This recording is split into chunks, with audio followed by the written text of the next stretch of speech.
I always thought my dad was just a quiet guy who fixed cars and kept to himself. Then I found an old photo with the name Matthew Crane on it. Thing is, my dad's name is Mark Harper. That was the first crack. My name's Tyler. I'm 17. I live in Molalla, Oregon, a quiet town where nothing much happens. My dad runs a small auto shop. He's known as the guy who'll fix your flat for free if you're broke. To me, he was just Dad. The man who raised me alone after my mom died when I was 6. We never talked about the past. We didn't push. That's just how it was.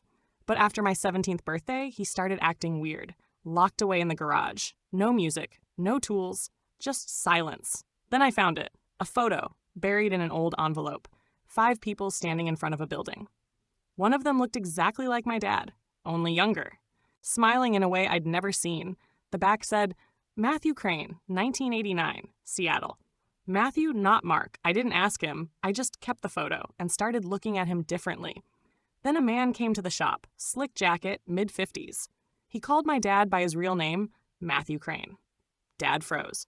Didn't deny it. Just told the guy to leave. Before he walked out, the man looked at me and said, "You should tell him before someone else does."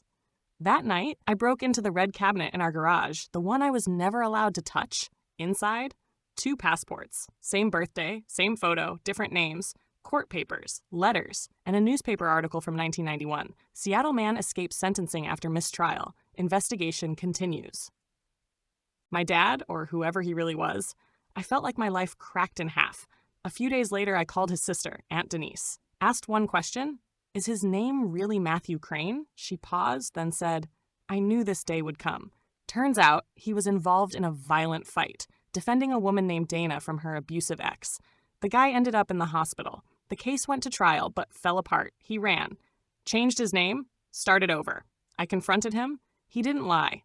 Didn't run. Just said, "I didn't want you growing up with that version of me." I didn't know how to feel. He was still the man who raised me, but he'd also lied about everything. Later, I followed him to a remote cabin.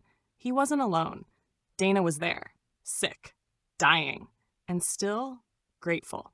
She said, "You can love someone for what they tried to do and still wish they'd done it differently." My dad made one violent choice and spent decades trying to be better than that moment. Thank you for listening. If you enjoyed, please like, share, and subscribe for more content. If you want the full story, please go to the YouTube channel @storieswithgaming.